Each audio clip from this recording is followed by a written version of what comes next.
Hello बच्चों, चलिए प्रश्न को देखते हैं। प्रश्न दिया गया है, निम्न में से किस गर्भ निरोधक विधि का उसके कार्य की करने की विधि में सही मेल है। यहाँ पर पहला हमारा विकल्प है गर्भ निरोधक विधि कार्य विधि, इस तरह से दिया गया है, और दूसरे में, तीसरे में और चौथे में इस तरह से विकल्प दिए गए हैं हमारे। तो सबसे पहले यहाँ पर इस प्रश्न का हम देख लेते हैं मुख्य उदाहरण। मुख्य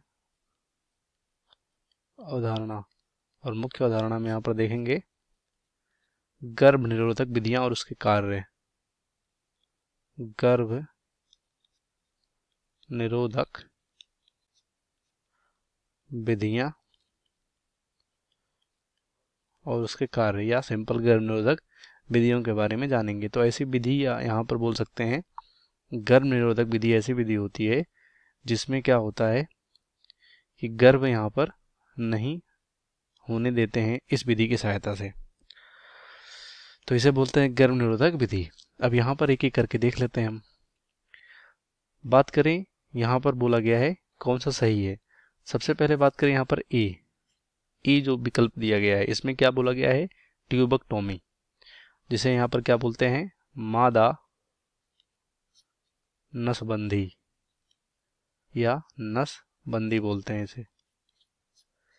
तो इसमें क्या होता है, मादा नसबंदी में जो हमारा अंडवाही नलिका होता है इसको काट के बांध देते हैं। किसको, अंडवाहिनी नलिका, जिससे कि अंडाशय से अंडाणु आगे यहाँ पर यूट्रस में या अंडवाही नलिका में आगे नहीं बढ़ पाते हैं। तो यहाँ पर क्या बोला गया है, कार्य विधि में यूट्रस को अंतरोपण के लिए अयोग्य बनाता है। तो ये हमारा सही मेल नहीं है।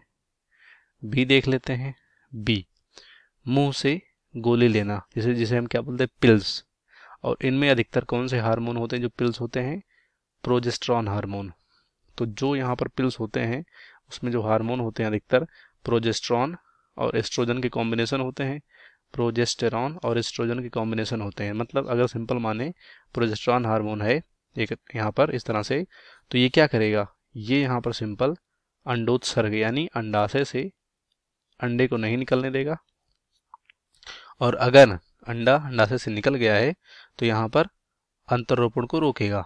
यानी जो भ्रूण बनेगा या जो जाइगोट बनेगा, जो गर्भाशय की आंतरिक दीवार से चिपकता है, तो अंतरोपण को यानी इम्प्लांटेशन को रोकेगा। अंतरोपण को क्या करते हैं, ये रोकते हैं। इस तरह से ये काम करते हैं। तो ये हमारा सही मेल है, ये राइट हो जाएगा हमारा बी। उसके बाद और देख लेते हैं सी में यहाँ पर डायाफ्राम बोला गया है।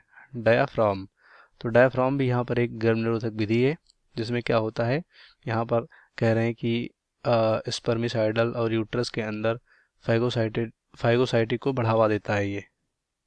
तो ये सिंपल इसका काम होता है, जो डायफ्राम होता है, यहाँ पर जो शुक्राणु होते हैं वो उनको जनन पथ में, मादा के जनन पथ में यानी गर्भाशय में जाने से रोकते हैं। सिंपल ये डायफ्राम का अधिकतर काम होता है। तो डायफ्राम में यहाँ पर क्या दिया गया है, स्पर्मिसाइडल दिया गया है। तो इस तरह से ये हमारा सही मेल नहीं है, तो ये यहाँ पर गलत होगा। और लास्ट में यहाँ पर डी, आईयूडी इंट्रायूट्राइन डिवाइस, युग्मकों के परिवहन को रोकना। तो ये युग्मकों के परिवहन को नहीं रोकते हैं, क्योंकि युग्मकों के परिवहन में तो अधिकतर बैरियर्स जो होते हैं वो रोकते हैं।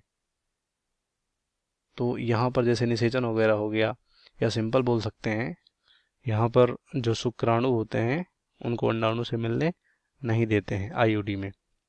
और यहाँ पर क्या बोल रहे हैं, युग्मकों के परिवहन को रोकते हैं, तो ये भी गलत होगा। तो इस प्रश्न का सही विकल्प हमारा होगा बी। बाकी सभी गलत हो जाएंगे। उम्मीद करते हैं आपको प्रश्न समझ में आया होगा। धन्यवाद।